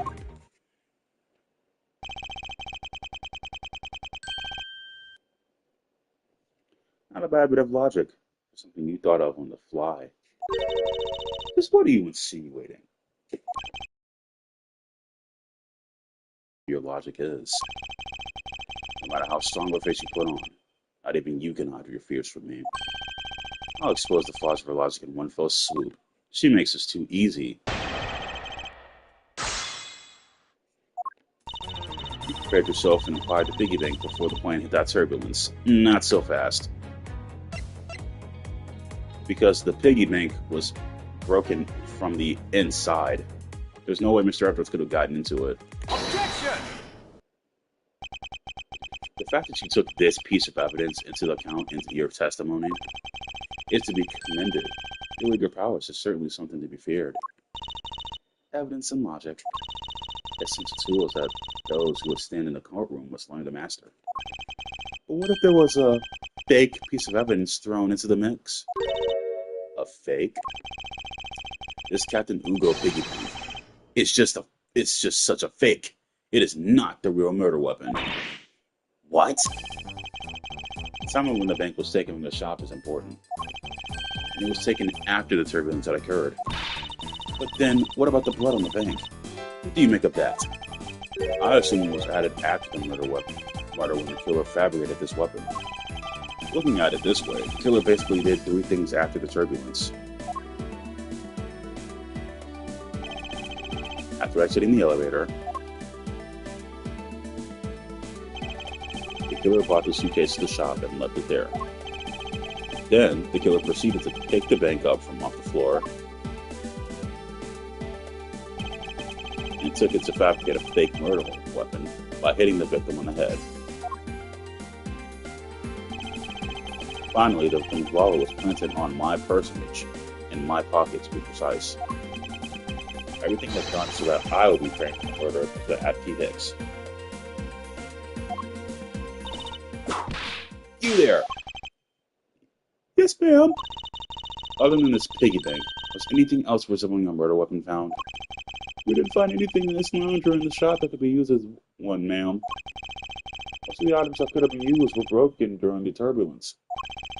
And the remaining items all tested negative for any traces of blood. I see. Well, miles that's worth. Here's your stall tactics are at an end. But it's possible that it's just hidden somewhere, sir. If the criminal went to hide the weapon in a safer place, I think the weapon would have been hidden in the same place as the bloody cloth. Exactly what I was thinking. If the cloth was hidden inside that suitcase, it signals to me that the killer had not prepared a more secure place to hide the evidence. Either the real murder weapon that is still in the murderer's persona, or it's still at the real crime scene. Objection! There's one more possibility, and that would be that the piggy bank is in fact the real weapon. But didn't we just... Hold it! Let me finish! Killer took the bank out from the display case before the turbulence by opening the lock on the display case door. And it was at that time that the glass pane in the door was broken. I'd say that's a perfectly reasonable line of reasoning, wouldn't you? Let's see. So that means that the killer had the key to the display case. Francesca, the person you're talking about. Not so fast. I'm not finished. The person I'm talking about also committed another sin. Seatrick, the captain, granted you permission to conduct your investigation. Yes, it is the sin of lying. Speaking of which, how far do you actually wish to speak with her? Yes. Very well, permission granted.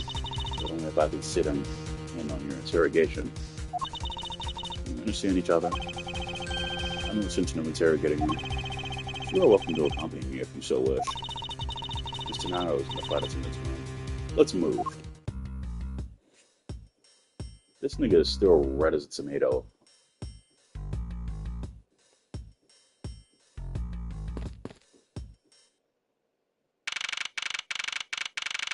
March 12th, 12:23 p.m. Flight G390, first floor, flight attendant's room. So you're the one that poked around inside this plane without the captain's permission. She looks like she's about to whip the absolute shit out of her.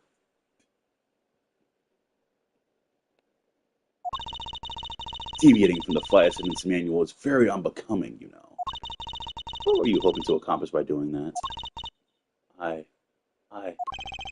Mr. Naro. Ah, Mr. Edgeworth, you're here too? Can you please help us and shed some light on why you did what you did? Alright. I hear sad music. Oh, I have to talk to her? Okay. That was an automatic cutscene. Why did you lie about receiving the captain's permission like that? Because I didn't think I would be able to get his permission. What do you mean? The captain has ears for Cammy. I spoke with the captain a little earlier myself. He definitely seemed to be rather taken with Miss Meal. Yes, and on top of that, I had mistakenly accused Mr. Edgeworth of being the killer. I wanted to make amends. In that case, please allow me to thank you for what you did. Thanks to you, I was able to clear myself of all the charges. Really? You were able to prove your innocence? Oh, thank goodness. Mr. Naro, is it? There's one more thing I'd like to ask of you. You were in the in-flight shop, just before the turbulence, weren't you? Please, answer honestly. Yes, I was. And why were you there? Well, by a sudden hesitation. Jessica seemed to have struck a nerve. All I did was go check up on the shop like I always do. You're saying it was for work then? Yes, I'm in charge of the shop. I have to keep an eye on it. I don't have any reason to go there otherwise. After your visit to the shop, you paid a visit to this room, correct? Yes, I came back to freshen up and adjust my makeup. I'm sorry, but there isn't much else to tell. Tomorrow comes out no reason other than duty to go to the shop. But is that all there is to it? Maybe I should ask her about that thing.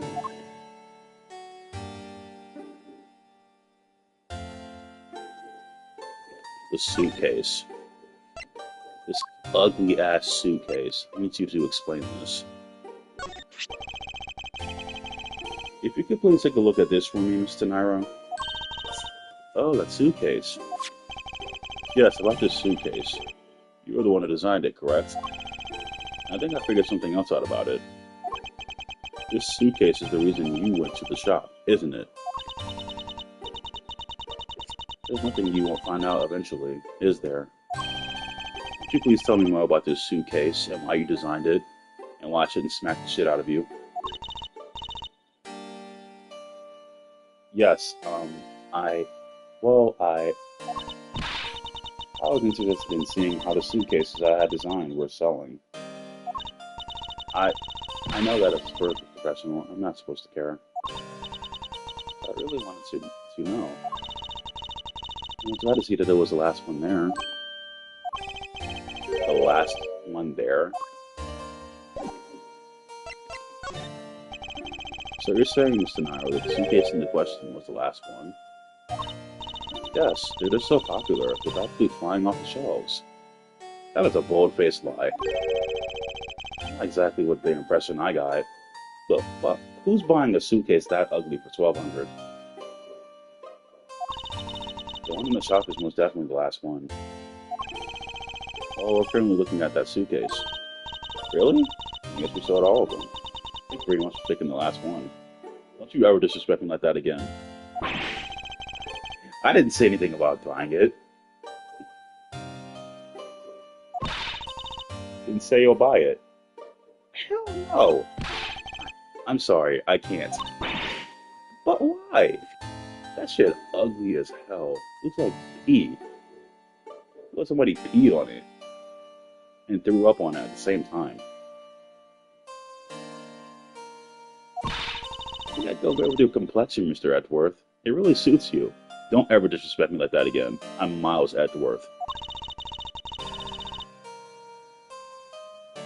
I guarantee it personally as a service professional. Well, that is... How should I put this? It's hideous.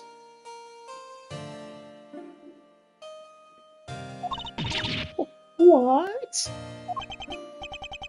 Maybe that was a bit too direct. No, it wasn't direct enough. Moving on, my issue with the suitcase isn't design, it's the number of them remaining. Remaining? There were 2 suitcases in the fly shop when I investigated it. 2? But that's impossible.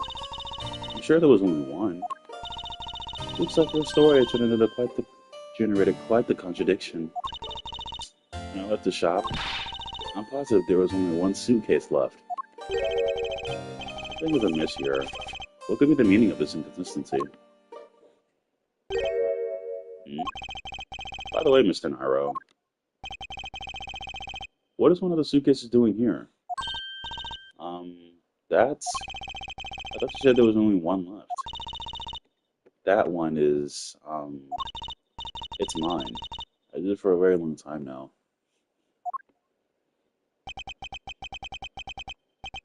Did you do it for a long time?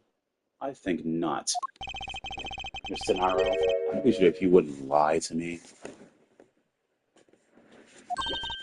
Excuse me? I don't believe for even 1 second that you used this ugly piece of shit for a very long time. What proves that this hasn't been used for nearly as long as Mr. Nairo says? The damn price tag right here. Take that! Are you goofy ass? Tell me, Mr. Nairo. Is it also your habit to keep the price tag pristine on your suitcase? Ah. What is the meaning of this? Why would you lie about a suitcase? You'll have to beat your ass.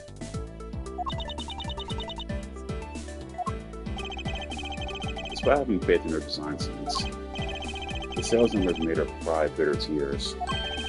She's becoming increasingly clear to me. Mr. Nairo, I think I understand. I know what you were trying to hide. Now then, this suitcase was originally in...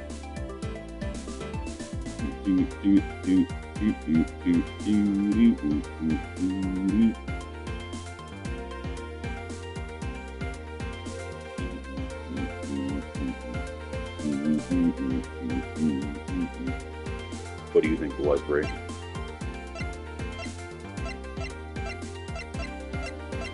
Yeah, what do you think it was?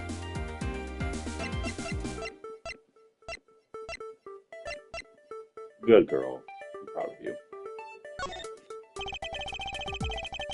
Seeing as how the price tag is still in the suitcase, I can assume it was out on the floor for sale in this shop. And the person who brought this suitcase was... Take that! You. It was you, wasn't it, Mr. Nairo?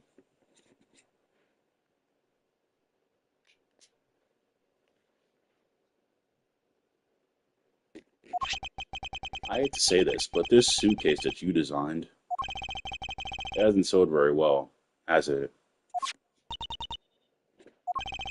You saw how poorly this design gets you poured your heart into was selling, and were deeply hurt. That's why you wanted to make it look like you were selling by buying it yourself.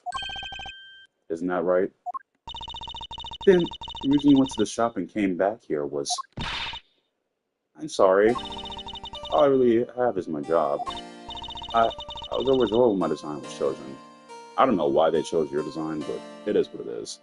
Also, you spent 1,200 on that piece of shit. You should get your ass beat for that.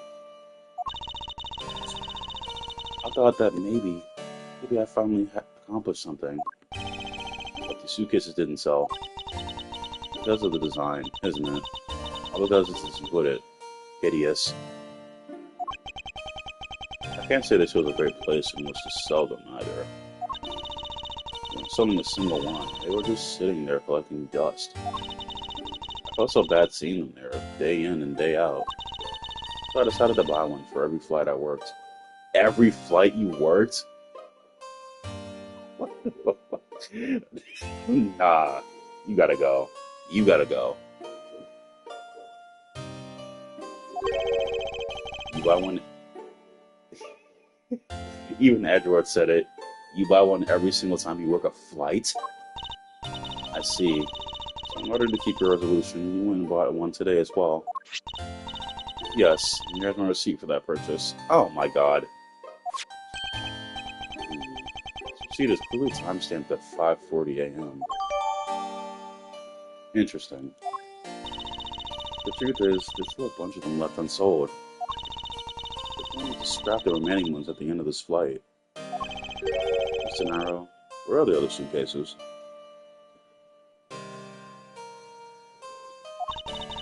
They should all be down in the cargo hold. And the suitcase the killer used could very well have come from the cargo hold. Mr. Edward, you don't think that the killer used one of my suitcases to... Yes, they did. Yes, I do. Killer used one of your ugly-ass suitcases to move the victim's body. How could they? Those suitcases were meant to be faithful partners to our passengers on their trips. That's all I ever wished for them to be. Mr. Naro, is there no way to get to the cargo hold other than the elevator? The other way is just through that door there. What about the security? That door has no special lock installed, because to enter this room, you need a special key card that only crew members have access to. And the culprit is someone who can enter this room, eliminating the passengers and leaving only crew members as potential suspects. I can't believe it. Hold it! Yes, Francesca? Going on these wild goose chases, you're a disgrace to the Von Karma name. What do you mean by that? The suitcase came from the cargo hold.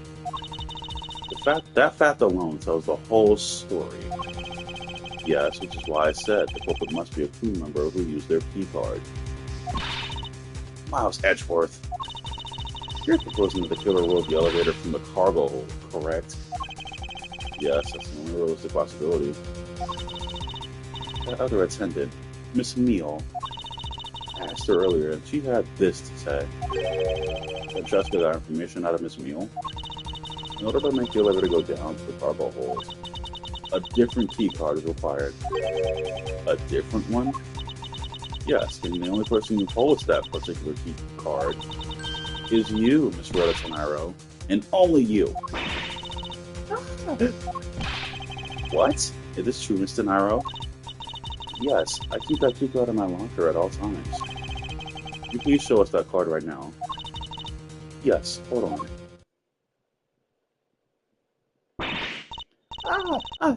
I don't believe it. What's wrong? The key card. It's gone. Very clever. Pretending that your card was stolen when in fact you're just trying to hide it from us.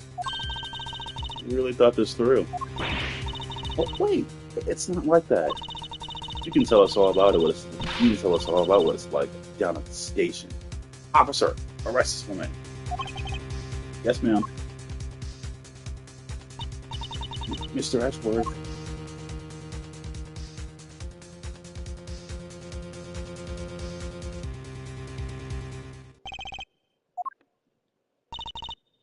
What's wrong?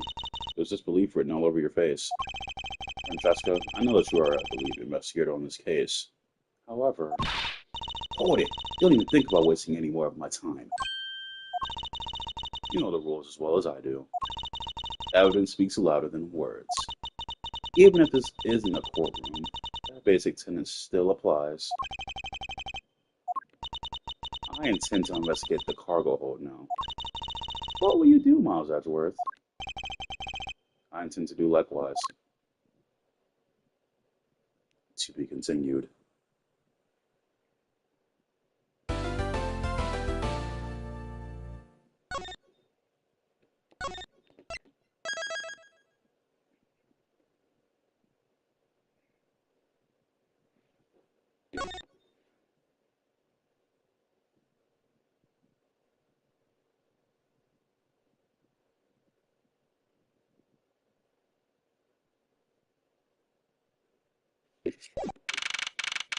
March 12th, 2 p.m. Flight G390, lower deck, cargo hold. Wow. So this the cargo hold, huh? God damn, Nick took off. It's so big. That's what she said.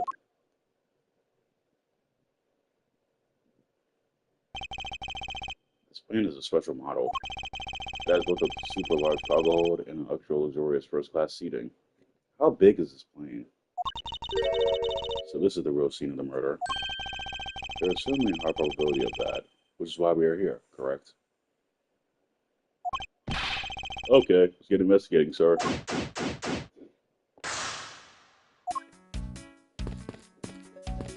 the light out of the way. Oh, there's suitcases, Mr. Edgeworth. It's like an all-you-can-use suitcase fare. These must be all leftover ones. These must be all the leftover ones that doesn't sell. Once the company is planning to dispose of after the flight is over. This paint job is really cool, don't you think? They brought the screams, artsy. You would think that, you dumbass. Oh, I push. Sure will bring you much happiness. You think so? Then maybe I will. Let's see here. $1,200? I think I'll pass. This narrow one is why they don't sell. You need 2 jobs to buy one. Although, it definitely looks like one is missing. It's a little substance I'm stepping on. It's a bunch of glass fragments. It's from his glasses.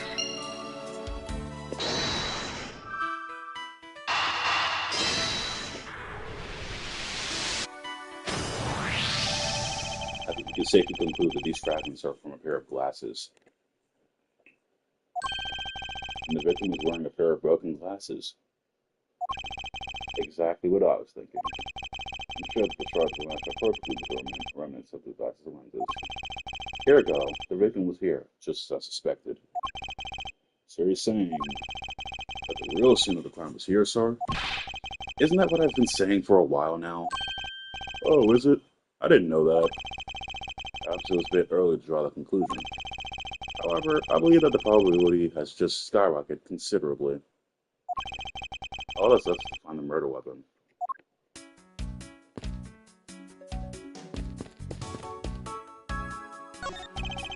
Keeping track of this many pieces of cargo must be very taxing on the cargo crew. Sure brings back memories from my work as a part-time mover, sir.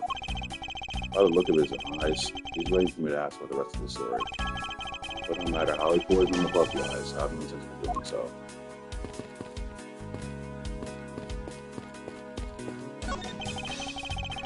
Hey, what's with the suitcase, pal? It's what the victim checked in, sir. So this suitcase belongs to Mr. Hicks. I don't think he minded if we took a closer look. Nothing out of the ordinary in here, sir. Wait, a file? There's a photo of Miss Farmer in it, sir. This is a profile on Francesca. All the shapes of a file in her.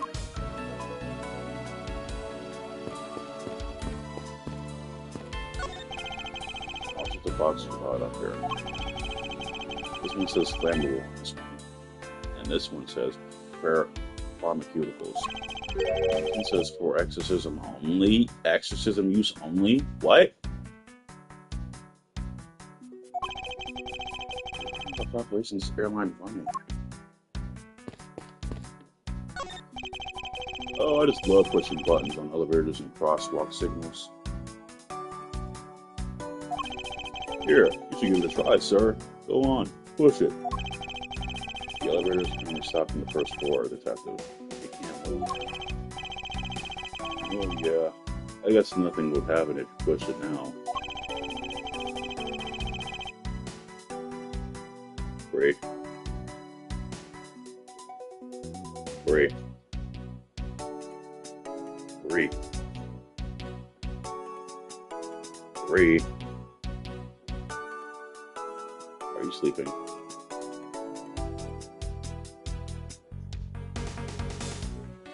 Don't lie to me.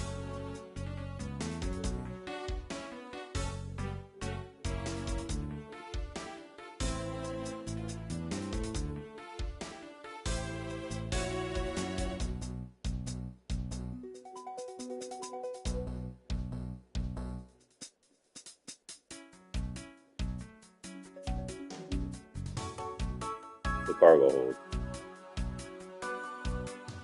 Yes. You want to go to bed?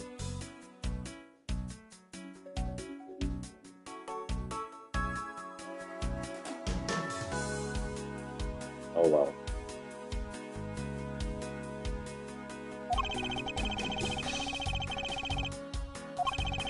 Okay, possible protest. Reading the text, but yeah, I was gonna say if we're gonna go to bed, probably still.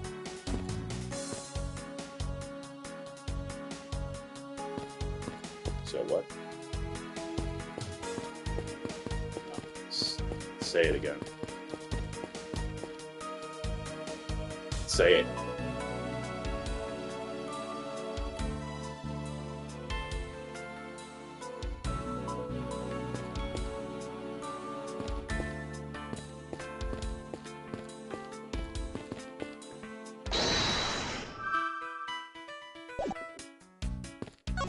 I don't fuck with you. You're obviously the consequence of the gun shoot, correct? You immediately began a directed investigation. It seems to me that you allowed it here to serve it something aside from murder. Yes, I was. I've been following a very large and small government soil of abuse. But it's much too large for one person to take on. So it's not an option for me to do an investigation into the whole.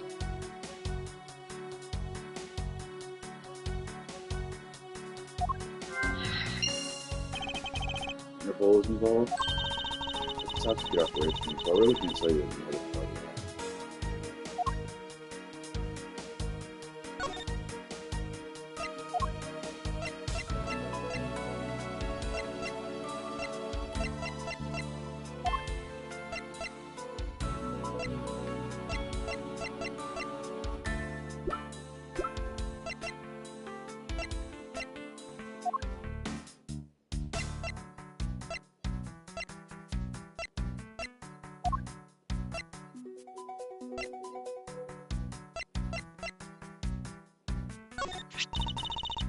That's the victim.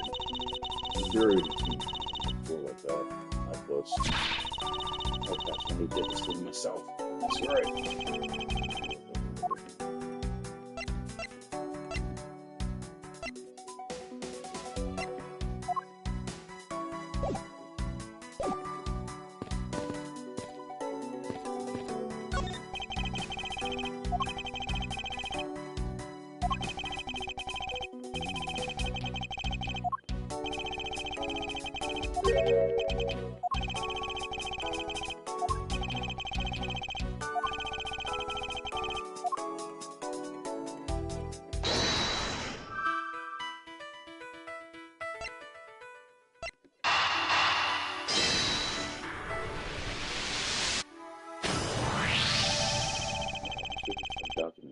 and Francesca. Oh, I know. Buddy's a big fan of Miss Von Karma, sir. Francesca said that he had some countries airport as part of an investigation. Oh, Mr. Hicks had heard she was coming here and he followed her. Detective, I think it's more likely that Mr. Hicks was in actuality Interpol agent Hicks. I think Francesca has some explaining to do. Okay, I'll stop here. 3. I'll stop here with my earbuds about.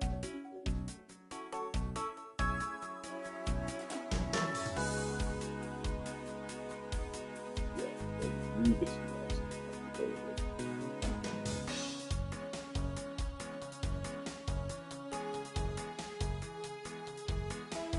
Yeah, I know you are. Yeah. Yeah, I would have got you to stay up later because you had a coffee.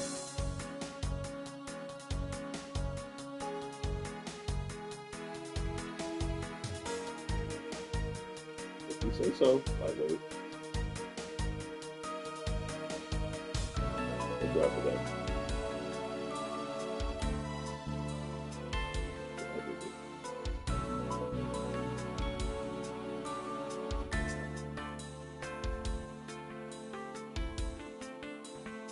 Getting better.